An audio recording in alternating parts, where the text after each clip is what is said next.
2장입니다. 신약성경 311페이지입니다. 에베소서 2장 16절부터 22절 말씀을 한 절씩 교독합니다.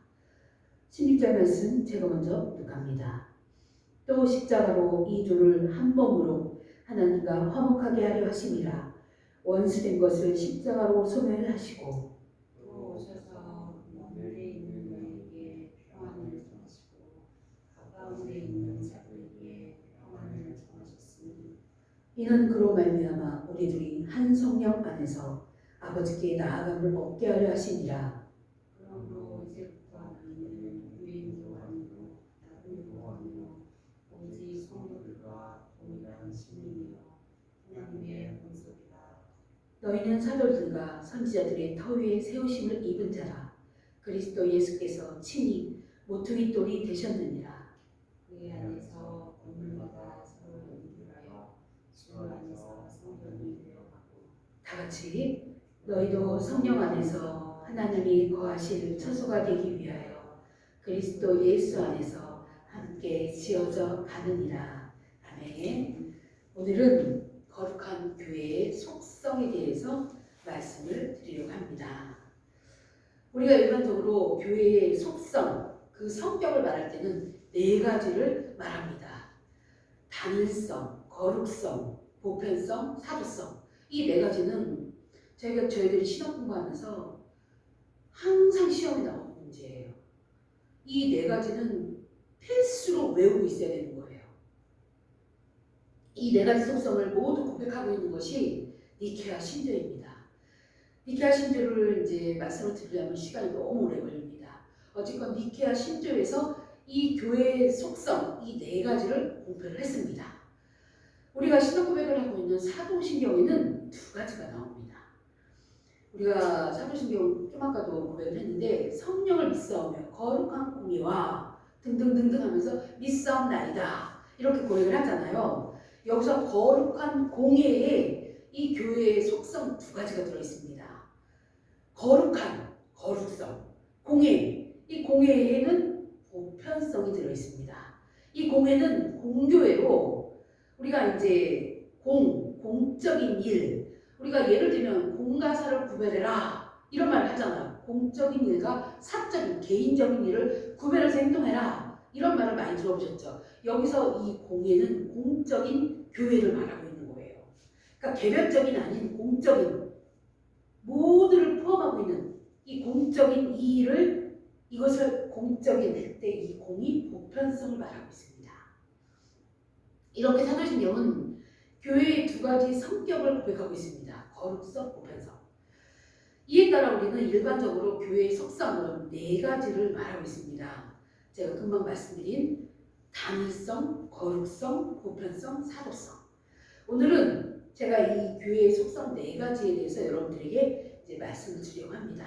첫 번째로 교회의 네 가지 속성 중 첫 번째로 단일성에 대해서 말씀드리겠습니다. 우리는 하나의 교회를 믿습니다. 이런 고백을 신앙 고백을 드리죠.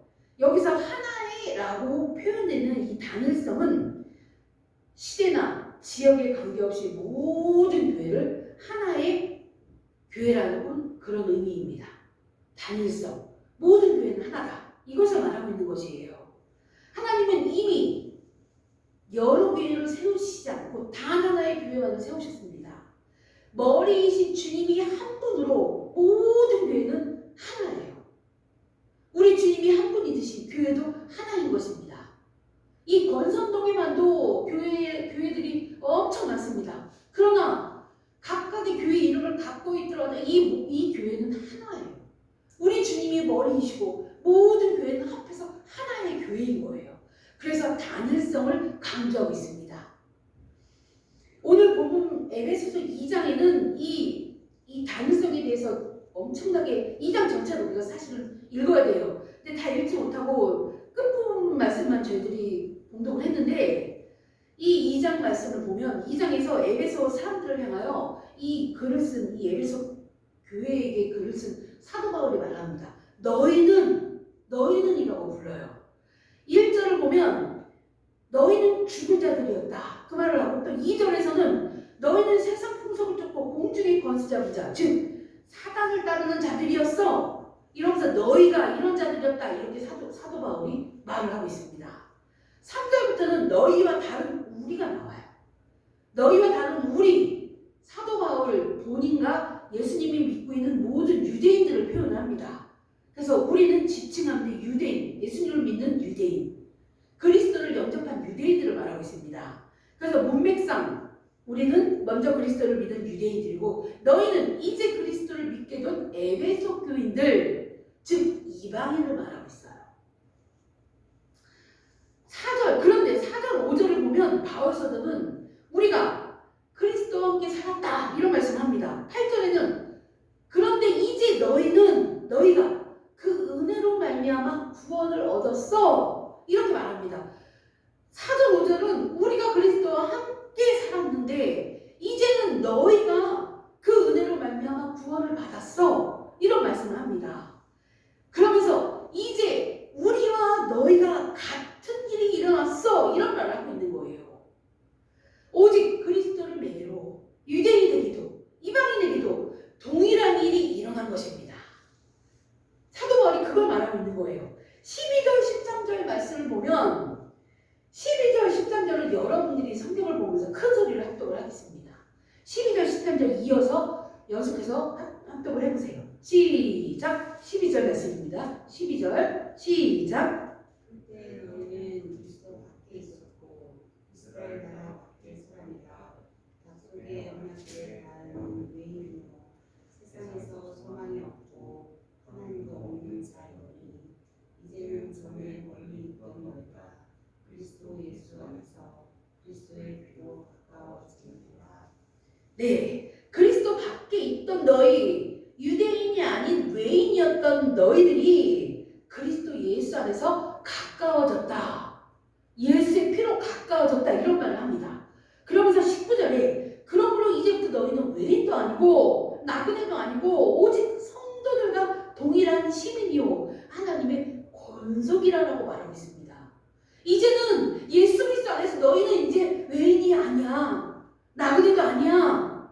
오직 성도들과 동일한 하나님 나라의 시민이야. 하나님의 권속이 되었어. 이렇게 말하고 있는 거예요. 22절에는 너희도 성령 안에서 하나님이 거하실 처소가 되기 위하여 그리스도 예수 안에서 함께 지어져 가느니라. 너희도 이제 우리와 같이 하나님 안에 예수 그리스도가 머리이신 교회가 되었어. 하나님의 성소를 만들어가는 자들이 되었어. 이런 말을 합니다. 놀랍게도 에베소 2장은 더 이상 외인과 이스라엘 간에 차별이 없었다는 것을 말하고 있는 것입니다. 전에는 너희가 우리가 달랐지만 그리스도 때문에 이제는 너희가 외인도 아니고 나그네도 아닌 오직 성도들과 동일한 하나님 나라의 시민이 되었어. 하나님의 권속이 된 거야. 이렇게 사도 바울이 에베소 2장에서 말하고 있습니다. 에베소 교인들이 이 사도 바울의 편지를 받고 얼마나 기뻤을까요? 아, 이제 우리가 유대인이 아니지만 하나님의 택한 민족이 아니지만 예수 그리스도를 믿기 때문에 이제 하나님 나라 백성이 되었구나. 이 편지를 받고 에베소 교인들은 너무나도 기뻤습니다. 이 얼마나 놀라운 은혜입니까? 어메이징 그레이스가 놀라운 은혜잖아요. 어메이징 그레이스! 이 에베소 교인들은 이 편지를 받고 이 말씀을 받으면서 하나님의 크신 은혜에 찬양하고 또 찬양하고 이랬습니다. 이것이 바로 교회의 단일성이에요. 교회는 여럿이 존재하지 않습니다. 교회는 하나입니다. 그리고 이렇게 교회가 하나인 이유는 머리이신 그리스도가 오직 한 분이기 때문에 그런 것입니다. 머리이신 교회의 머리가 되신 예수님 한 분으로 모든 교회는 하나예요. 교회의 주인은 그리스도 한 분뿐이고 따라서 교회는 수많은 집합들의 위원회가 아니라 그리스도께서 주인이 되셔서 부르시고 보호하시고 종속시키는 하나의 기관인 것입니다. 작은 지역교회인 내집바는 교회는 신성교회입니다. 또 작은 교회일지 몰라도 아브라함과 이삭과 야곱의 시대, 다윗과 이스라엘의 열왕의 시대들의 교회들과 함께 한 교회라는 사실을 우리가 기억하고 인식한다면 내집바는 교회는 오래된 교회이고 거대한 교회의 한 일원인 것입니다. 얼마나 기쁩니까? 이제 3년도 안 된 이 교회가 오래된 교회, 같은 교회인 거예요. 2000년 전에 세워지고 구약시대부터 있었던 그 교회가 교회에 이어져 있는 한 작은 일원인 것이에요. 두 번째로 교회의 두 번째 속성은 거룩성입니다. 교회의 거룩성. 말 그대로 교회는 거룩하다는 것입니다. 교회의 이 두 번째 속성도 교회 자체가 아니라 머리신 그리스도로부터 기인하고 있습니다. 앞에 단일성과 마찬가지로 이 단일성과 마찬가지로 교회의 머리 대신 한 분이신 그 예수님 때문에 교회도 하나고 거룩성 그리스도 거룩하신 그리스도 때문에 교회도 거룩한 것입니다. 교회가 거룩한 것은 거룩하신 그리스도께서 만드셨기 때문에 그렇습니다. 하나님은 베드로전서 1장 16절에서 내가 거룩하니 너희도 거룩하라 분명히 우리에게 말씀하셨습니다. 거룩하신 하나님이 만드신 교회이기 때문에 우리는 거룩한 것입니다. 이 말씀은 우리의 거룩이 하나님의 거룩에서 기인한다는 것을 의미합니다. 고린도전서 1장 30절에 말씀합니다. 너희는 하나님으로부터 나서 그리스도 예수 안에 있고 예수는 하나님으로부터 나와서 우리에게 지혜와 의로움과 거룩함과 구원함이 되셨다. 이런 말씀을 합니다. 교회가 거룩하게 되는 것은 참된 거룩함이신 예수 그리스도 때문인 것입니다. 또한 교회가 거룩하다는 것은 그 교회 안에 있는 신자들의 삶이 거룩하다는 것을 의미합니다. 예수님이 거룩하니까 교회인 우리가 거룩하고 거룩한 우리가 함께 모여 교제하는 것도 거룩하다는 것을 얘기하고 있는 것입니다. 우리는 사도신경에서 거룩한 교회와 성도가 서로 교통하는 것을 믿습니다라고 고백을 했습니다. 거룩한 공적 교회와 성도의 교제를 믿는다고 고백한 것입니다. 우리는 성도의 교제를 말하면서 성도라는 말을 무슨 고유명사처럼 사용해요. 그죠?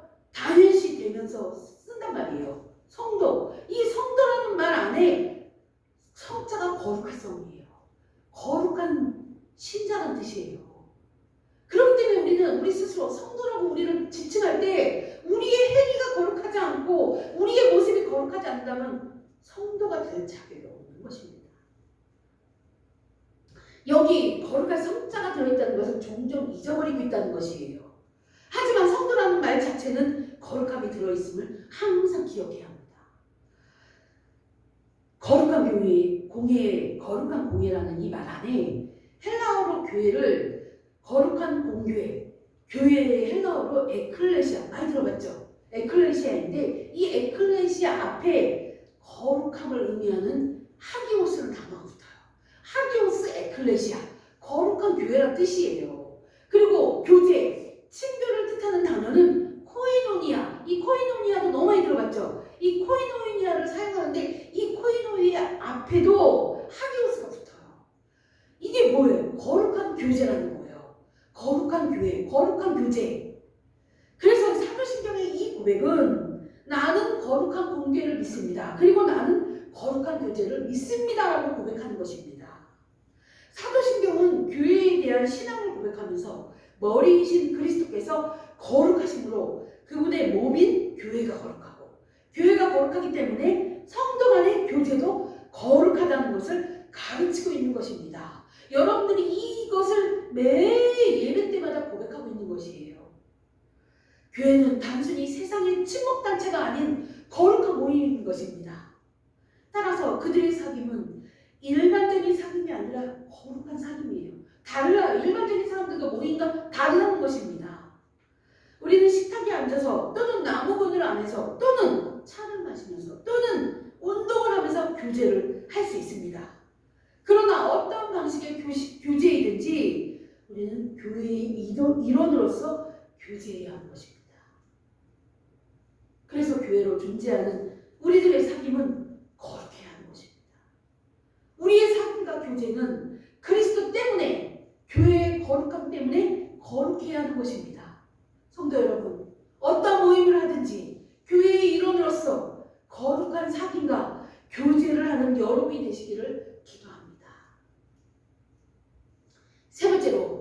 교회의 속성은 보편성입니다. 이 보편성, 여러분들이 너무 잘 아는 단어예요. 이 보편성은 카톨릭이라는 단어예요.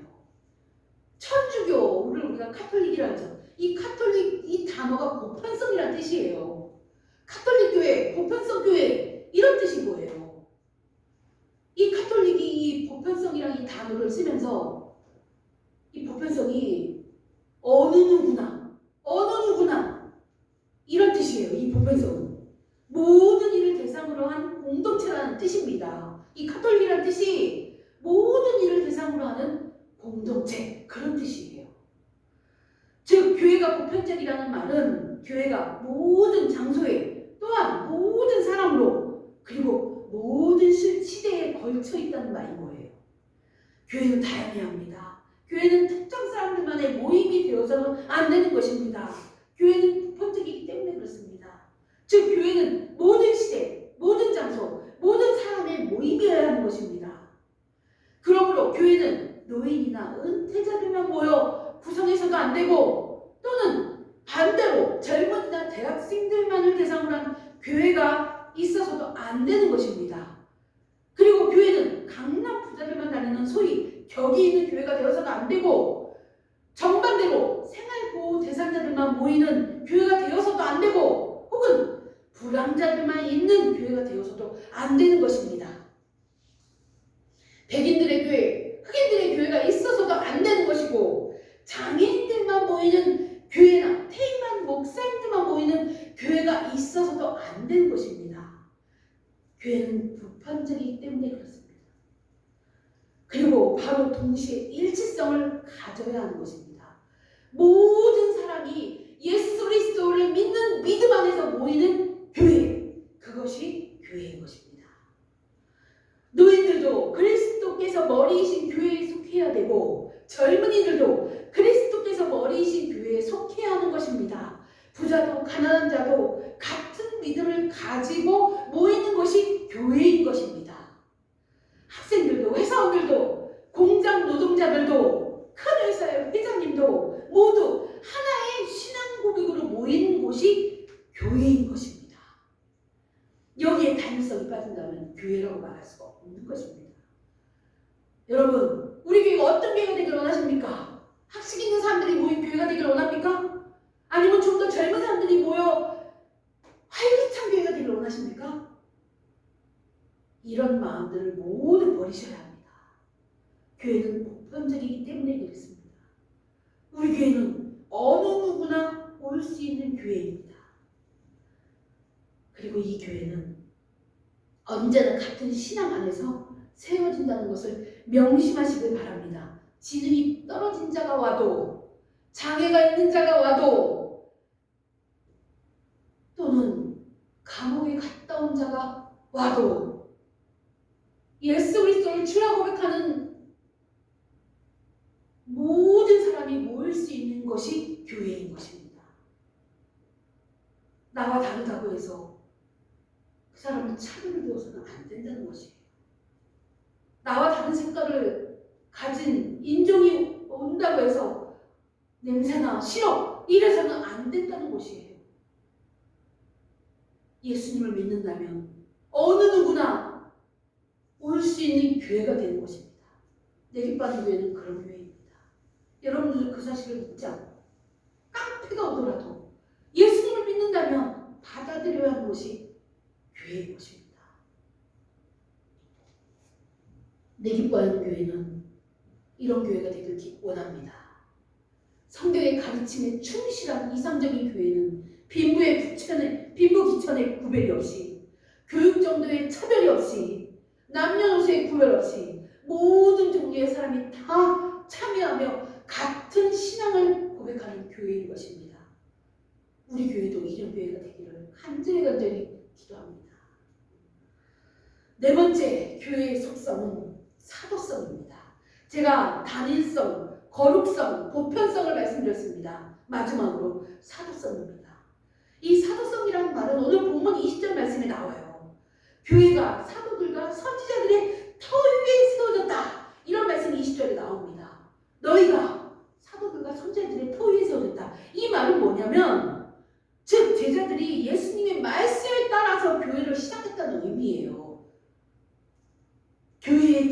제자들, 사도들에게 있다는 것입니다. 예수님을 직접 만나서 예수님 말씀을 들은 그들이 전한 그 복음 위에 교회가 세웠다는 것입니다. 개혁된 교회는 사도들의 가르침에 계승합니다. 사도들이 전한 이 복음에 교회가 세워진 것입니다. 사도들이 전한 이 말씀의 교회가 세워진 것입니다.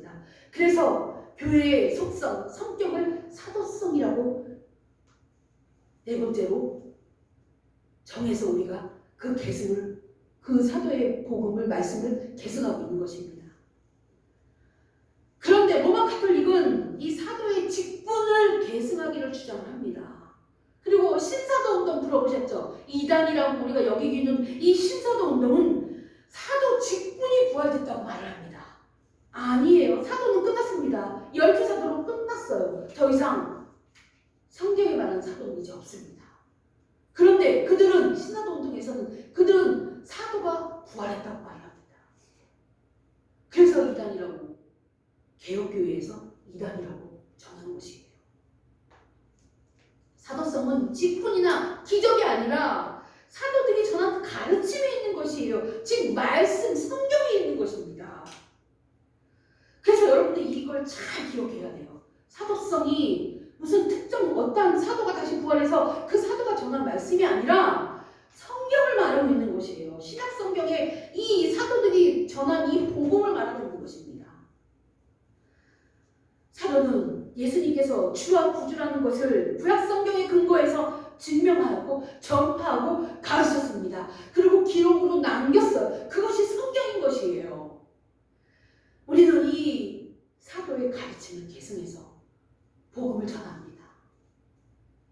성도 여러분, 오늘 제가 여러분들에게 교회의 속성, 교회의 성격 네 가지를 말씀을 드렸어요. 단일성, 거룩성, 보편성, 사도성에 대해서 말씀을 드렸습니다.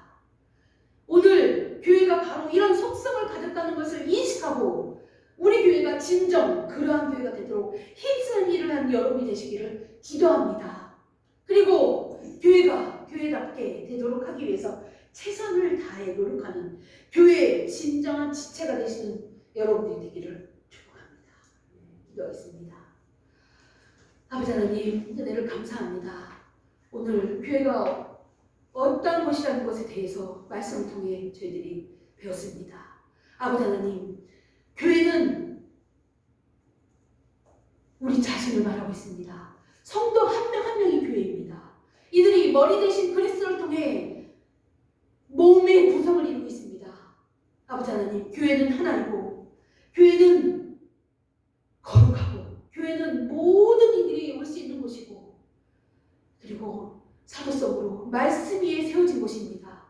아버지 하나님, 이 사실을 우리가 기억해서 교회가 교회답게 되도록 최선을 다해 노력하는 지체들이 될 수 있도록 은혜 베풀어 주시옵소서. 감사드리며 우리 주 예수 그리스도 이름으로 기도합니다. 아멘. 찬송가 390장 찬양 부르시면서 준비하신 예를 드리겠습니다. 390장입니다. 우리 권사님 봉헌해 주시기를 바랍니다.